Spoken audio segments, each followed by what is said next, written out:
loss of life was actually rather low. Only about 300 people died during the fire. But folks, out of that terrible tragedy rose the skyscraper. Look around you. Chicago is considered the birthplace of the skyscraper. We have two things to thank for that.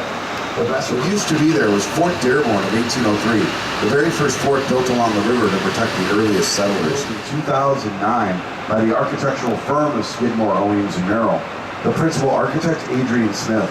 The building rises 1,389 feet, 92 floors. There is a decorative spire on top of the building that does count towards the architectural structure. The American Medical Association, formerly the IBM headquarters. It is the home of the Langdon Hotel. It was built in 1971 by the German architect Mies van der Rohe. Now, Mies van der Rohe's philosophy was less is more. He didn't believe in any fancy ornamentation on the building. Just the black vertical steel I-beams and glass. It's all about right angles, keeping it simple. Well, this is Marina City, 1964 and 1967, by the architect Bertrand Goldberg. Goldberg was a student of Mies van der Rohe. His 1980, The Hunter, was Steve McQueen, in which Steve McQueen drove his car off the 13th floor parking lot into the Chicago River. It was quite a stunt at the time. Brandon Anderson Popes in white. It's classic Art Deco, limestone with vertical setbacks. Now, the building was built to house the Marshall Field Warehouse. It's 4.25 million square feet, takes up 5 acres of land, has over 500 showrooms, and 8 miles of corridors. Do you know that at one time this building had its own zip code? Coming up here on our right, just west of these buildings, folks, are active railroad lines for the Metro and Amtrak trains that go to Union Stations. So there's not a lot of land for this building to be built on. There's not a lot of land for this building to be built on. So look at this building here on our right.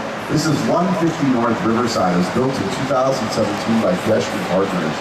Now, the base of the building is only 40 feet wide. It's about the width of our boat. They have 16 10-ton caissons that go deep down into bedrock. That stabilizes the building at the base. But look up. How do you prevent the wind from just knocking the building back and forth? Right. They have what's called a damper system on the top of that building. 180,000-gallon tank of water. When the wind blows in one direction, the water slushes to the opposite side to stabilize paper. This was the first office building built over active railroad lines, and it was the first office building with an outdoor plaza. It also happens to be one of our Wendella water taxi stops. You can take a water taxi here from where you got on the boat. You can also take those water taxis south down the river to Chinatown.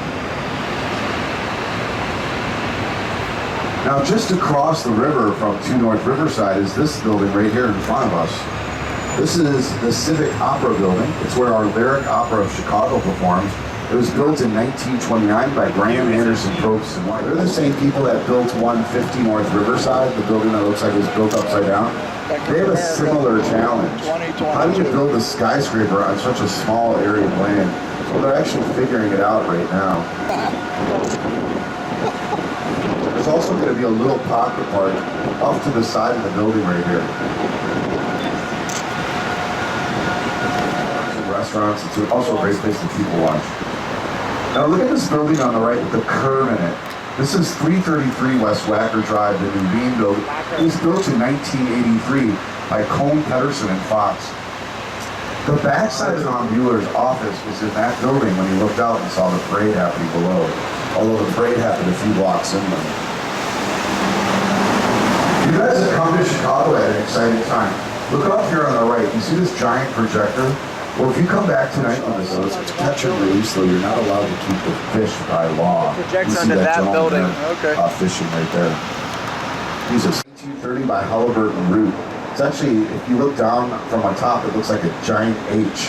The setback where the flag is acted as lighting and ventilation for those offices before there was central air conditioning. This glass building here is a residential building. That's 111 West Wacker Drive by Tang and Associates. It's what we call postmodernism architecture. If you look up at the top of the building, you'll see a Greek pediment structure. And at the base of the building, Roman arches.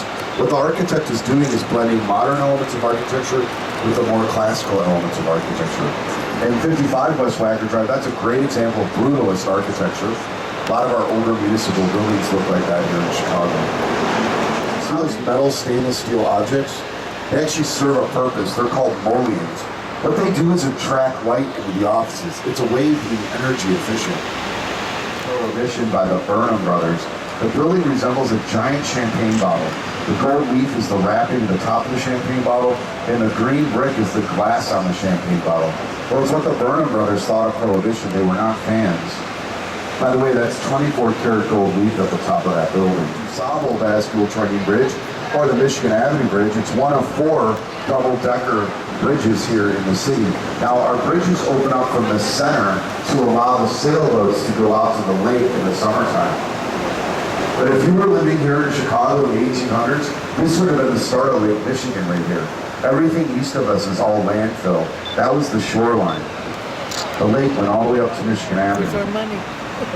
Well, look off here on the right. You see this beautiful, I'm sorry, on the left. You see this beautiful neo-Gothic building? That's the former Chicago Tribune newspaper's offices.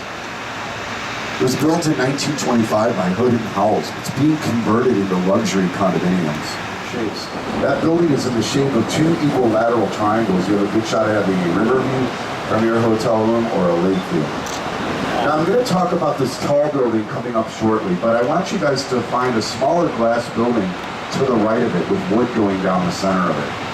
When that's completed, that's going to be Gems World Academy. It's going to be the largest K through 12th grade private school in the world. Average annual tuition to send your kid there, $30,000 a year. It's going to be studio game.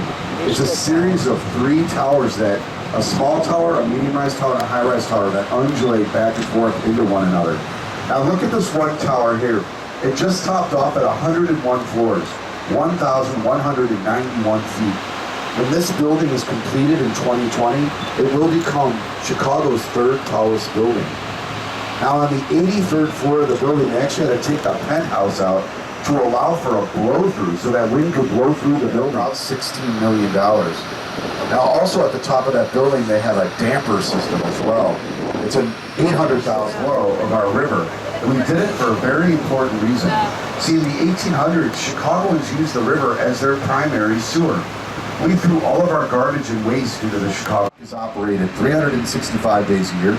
It's open 7 days a week, 24 hours a day. It's free. So once those gates close behind us, the gates in front of us are going to open up. Guess what's going to happen to our boat? We're going to rise about 6 feet or so. It's 321 miles long from the south end all the way up to the north. It's 118 miles wide from west to east. And at its deepest point outside of Green Bay, Wisconsin, it's about 923 feet deep. It's the only great harbor. Chicago's a pretty big sailing community here. On a nice day, if you look way out in the distance, you'll see a bunch of sailboats. Sometimes they'll have races out there. Matter of fact, in July, we have a big sailboat race here in Lake Michigan. It's the Chicago to Mackinac Island sailboat race. And on a clear day, if you look way off in the distance on the right side, you can make out 3 cities. Calumet City, beautiful. They actually brought the lighthouse out by boat in 1919 and dropped it into place. It's been there ever since. Nobody lives out there, but I do have a funny story. It pays homage to the 37 bridges here in the city of Chicago.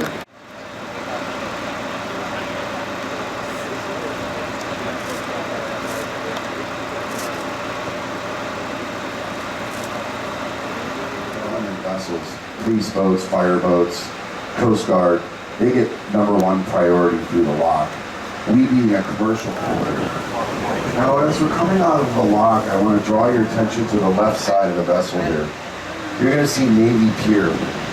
Now that's the 2nd most popular tourist attraction here in the city of Chicago. Does anyone know what the #1 most popular tourist attraction is? It's in Millennium Park. You might know it as the Beanie. George H.W. Bush, our 41st president, trained on that pier as a young man. From 1948 to 1965, the pier was the home of the downtown campus of the University of Illinois at Chicago until the university moved to the west side, where its current location is today. Do you know that from 1965 to 1995, nothing was happening on that pier? It's actually falling apart. It's in really bad shape. There's a variety of restaurants and bars. They're also building a 5-story boutique hotel at the east side of the city, that's Lake Michigan. Now there were some Cub fans that advocated for a fifth star to be added to the flag that won the World Series in 2016. Architectural firm of Skidmore, Owings & Merrill. The chief architect Bruce Rand and chief engineer Dr. Fazlur Khan. The building rises 1,127 feet, 100 floors. In 1969, that was the tallest building in the world. It's soon to become the 5th tallest building here in the city of Chicago. Now, if you get a chance, go to the 95th and 96th floor of that building. It's a world-renowned signature room. It's a cocktail lounge and restaurant. The best views. There's the bodies that contaminated the lake. So they dug up most of the bodies and relocated them to two far north side cemeteries on the north side of the city. It was renamed Lincoln Park in 1864 after our 16th president, Abraham Lincoln. But you know what's funny? If you go to Lincoln Park, you'll find a statue of our 18th president, Ulysses S. Grant. In the 1970s, actually, somebody lived out in that lighthouse, and he was known for throwing some parties. And one night, one of his parties got out of control. I'm assuming alcohol had something to do with that. And they found people running down the water breakers naked. So they actually evicted the guy out of the lighthouse. It's been vacant ever since 1979. It's computer operated now. You can tell it's in major need of a paint job. Again, that's the only lighthouse you'll find here in the city, and that's when you'll have to go up to Evanston on the north side. So it's considered part of the architectural structure of the building. So it counts towards the feet in the building. Whereas the antennas on Willis Tower and on the former John Hancock, those are removable. So they're not considered part of the architectural structure of the building. I don't know, some people think that's cheap. The building rises 1,454 feet, 110 floors. It sways about 14 inches in every direction at the top of the building. Now the building is made of 9 separate boxes. Remember those? Some of us remember Rotary, right? Anyways, Aaron Montgomery Ward fought to keep our lakefront forever free and open to the people of Chicago. That's why I have 30 miles of open and free shoreline and 29 public beaches, thanks in large part to Aaron Montgomery Ward. Another person I'd like to talk about who's very, very important as far as the development of our city into a world-class city. His name is Daniel Burnham from the Burnham Plan of 1909. Very important city development plan. What it called for was widening our city streets and the boulevards, parks along our lakefront, roadways along our lake and river, Lakeshore Drive and Wacker Drive, because of Daniel Burnham and his plan of 1909. I began the tour by telling you guys a little bit about the fire in that park. It's one of the very few buildings remaining from that period of time. Well, you know, that World's Fair gave us a lot of really cool things, many of which we still use today. Nicholas Tesla's alternating current, Cracker Jacks that tastes going back to the Battle of Midway, big World War II battle. Now, Chicago still has the busiest airport in the world. It's on the northwest side of our city. Maybe many of you might have flown in there.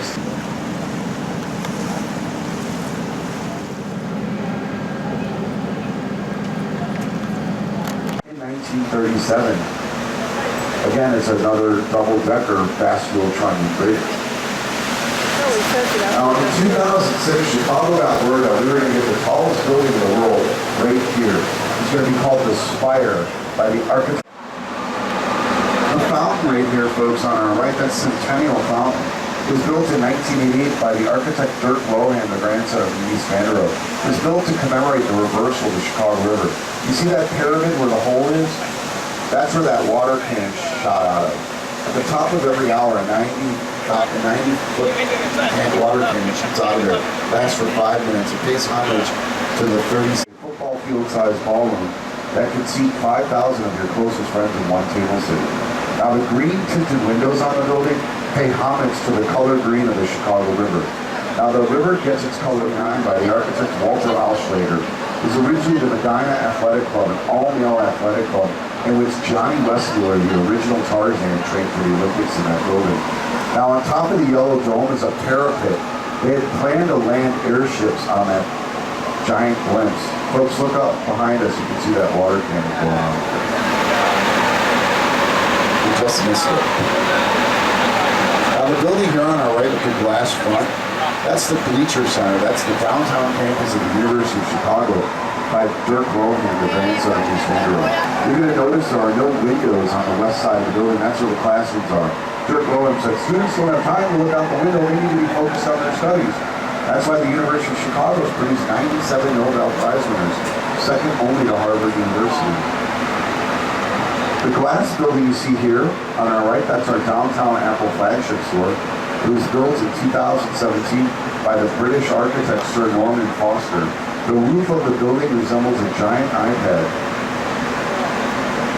Now the last two buildings I'm going to focus your attention on, folks, are coming up on our right, these Beaux-Arts buildings. By Graham Anderson Post. Graham Anderson White Post. Graham Anderson Post and White. If the building is based in the Lake and River Architecture Tour with you, I hope that you enjoy the rest of your day here in our beautiful city of Chicago. I'll be at the bottom of the ramp if any of you should have any questions or want any recommendations on things to do here in the city.